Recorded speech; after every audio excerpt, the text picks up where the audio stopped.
ketika ada sesuatu extraordinary begitu, force major, bencana alam, ini maka bisa diberikan keringanan tentunya bagi para debitur perbankan begitu yang terdampak bencana ini. Nah, seperti apa mungkin tanggapan dari APPI berkaitan dengan hal ini, Pak? Ya, pertama tentunya kami dari Asosiasi Perusahaan Pembiayaan Indonesia turut berduka dengan peristiwa yang terjadi yang di wilayah Sumatera, Aceh, terutama Aceh, Sumatera Utara, dan Sumatera Barat. Memang peristiwa bencana alam ini bukan yang pertama di Indonesia. Artinya bahwa tadi sudah disampaikan juga bahwa sudah ada POJK-nya terkait dengan program-program restrukturisasi, rescheduling. Artinya bahwa perusahaan pembiayaan juga memang masing-masing sudah punya SOP-nya terkait bila terjadi bencana seperti apa yang terjadi dan kita alami saat ini di wilayah Sumatera. Nah, apa programnya? Tentunya kita bisa melalui proses restrukturisasi, rescheduling. Tapi tentunya kita perlu mendata separah apa tentunya dampaknya terhadap debitur-debitur yang ada di perusahaan pembiayaan. Saya ambil contoh misalnya kalau memang jaminannya terkena dampak misalnya sampai hilang dan lain-lainnya, tentu ada proses asuransi yang akan dibantu oleh perusahaan pembiayaan untuk mendapatkan pergantian daripada kendaraan yang hilang. Manakala kalau kendaraannya masih tetap utuh dan tetap masih bisa dipakai, tapi tentu adalah kegiatan debitur kita tentunya sangat terganggu misalnya dalam usaha, bisnis, atau bekerja dan lain-lainnya. Tentu kami juga bisa melakukan proses restrukturisasi, rescheduling, dan lain-lain.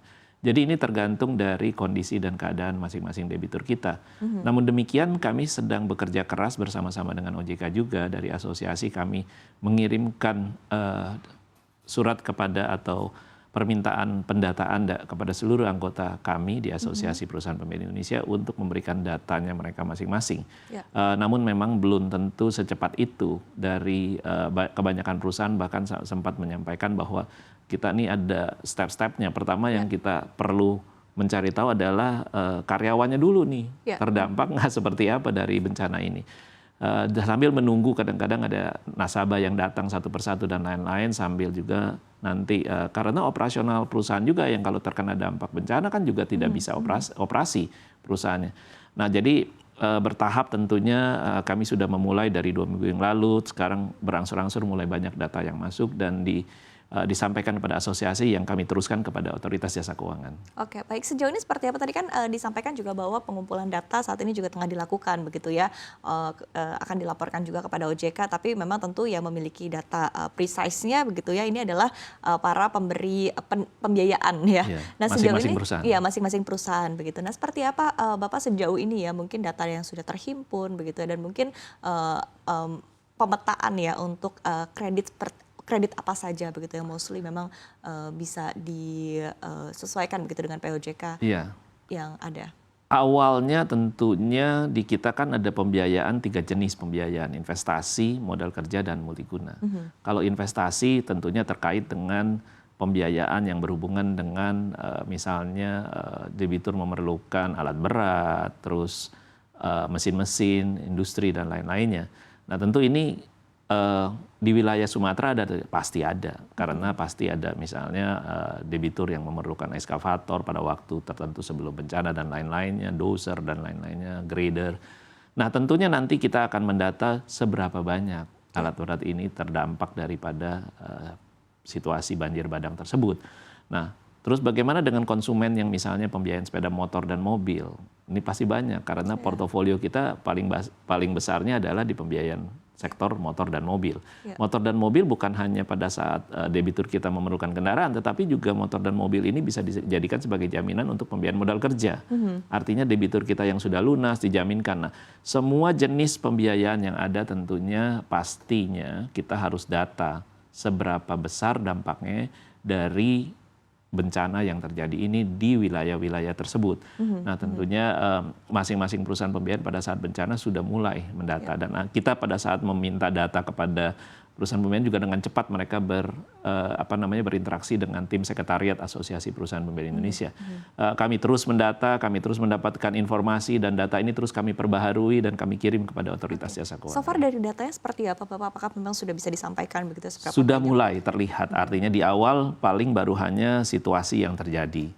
terus masuk di mana ada pegawai kita yang terkena dampak rumahnya kebanjiran, lumpur ada dan segalanya. Terus sekarang sudah mulai masuk ke fase debiturnya sudah ada yang bisa dihubungin dan segalanya. Karena pada masa-masa awal sangat sulit menghubungi debitur itu sendiri dan betul. koneksinya juga susah, internet juga sulit untuk berhubungan dan segalanya. Dan memang hampir boleh dikatakan jalur komunikasi bisa terputus juga di awal-awal. Tapi sekarang sudah mulai banyak. Tapi seberapa besar magnitudenya besar data yang ada, saya tadi pagi baru saja juga mendapatkan laporan yang sudah kami teruskan pada Otorita Jasa Keuangan. Tapi sudah lumayan cukup banyak informasi yang bisa didapatkan. Oke. Tapi apakah ini sudah seluruhnya dan semuanya, saya yakin belum. Baik. Sejauh ini apakah memang sudah ada begitu ya perwakilan mungkin dari APPI Pusat begitu sudah meninjau langsung lokasi di sana agar memang betul-betul terlihat begitu seperti apa situasinya operasional ke depannya begitu yang harus dipikirkan juga. Dan ini kan artinya memang tidak hanya dari sisi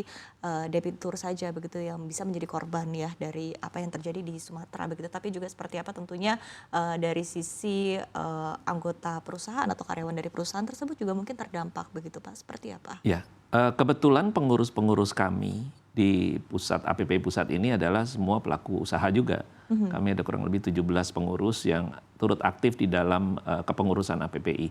Nah, sebagian besar juga sudah mulai mengirimkan timnya, ada yang bahkan sudah sebagai pimpinannya sudah berkunjung ke daerah-daerah setempat dan artinya juga untuk melihat situasi karyawannya seperti apa. Dan kami juga punya forum komunikasi daerah APPI di wilayah khususnya di Aceh. Saya baru saja selesai, mungkin belum. Tapi yang saya pastikan di Medan ada, di Padang juga ada dan lain-lainnya. Terus kami berkomunikasi dengan para pimpinan forum komunikasi daerah APPI setempat untuk juga melaporkan situasi, kondisi seperti apa di daerah-daerah tersebut. Dan tentunya komunikasi-komunikasi ini kita harapkan tidak terputus dan terus-menerus kita mendapatkan informasi yang lebih akurat. Selain daripada yang tentunya kita dapatkan dari media, dapatkan dari begitu banyak sekarang sumber-sumber informasi ya, tentu bukan hanya media elektronik, media cetak dan lain-lain, bahkan media sosial media yang juga dimiliki oleh media-media elektronik tentunya. Baik.